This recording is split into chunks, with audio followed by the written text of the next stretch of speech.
I want to share a story with you that I came across recently. There was this curious man who decided to go on a trip to the mountains. And when he got up there, he noticed there was a small group of elephants. And these elephants were different from all the other elephants he'd seen in his life. As he got closer, he noticed that each elephant was tied up with just a thin rope, just one front leg being held with a thin rope. Now, it didn't seem like these elephants were wild elephants.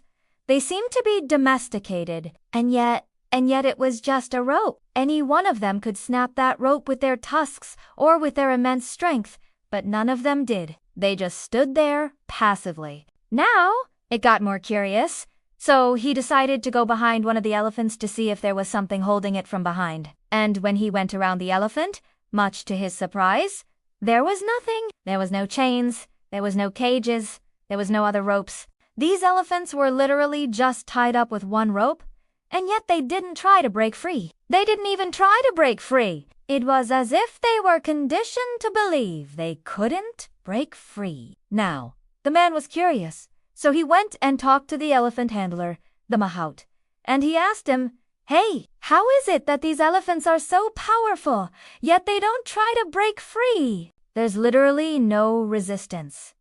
How is that possible?" And the Mahout said something that really shocked him. He said, "Well, when they were young, maybe a year old, we would bring them into the forest and we would tie them up with the exact same rope, just one leg tied up with a rope. And we did this every day for months. We would leave the forest, we would come back, they would be tied up. They would never try to break free. But then one day we decided to leave a little space between the trees, and the moment they saw that gap, they ran."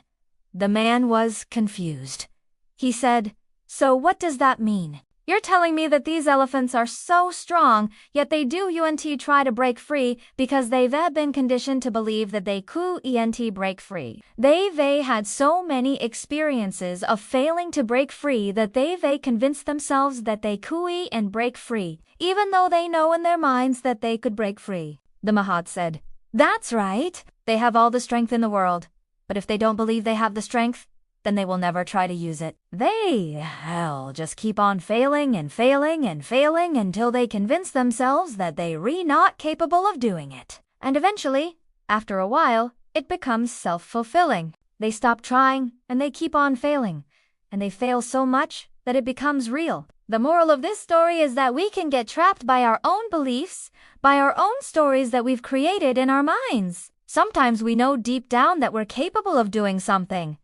But if we've had so many experiences of failure, if we've tried and failed and the pain has been so great that we convince ourselves that we're not capable of doing it, then we'll never try again. When you look at the elephants, it's almost as if they're chained, but they're not physically chained. They're chained by their beliefs, their past experiences, their conditioning. They're trapped by their own mindsets. As human beings, we can get trapped by our own mindsets, by our own stories that we tell ourselves. We can get trapped by our past experiences, by the pain that we've experienced, by the failures we've had, and we can let those things define us, even when there is no logical reason for us to believe those things. This story is a reminder that we are not defined by our past. We are not defined by our failures. We are not defined by the pain that we've experienced. If we choose to define ourselves based on those things, then we will never be free. So be careful of the stories you tell yourself, the beliefs you hold on to, because they can become self-fulfilling prophecies. And sometimes the only thing holding us back is our own minds.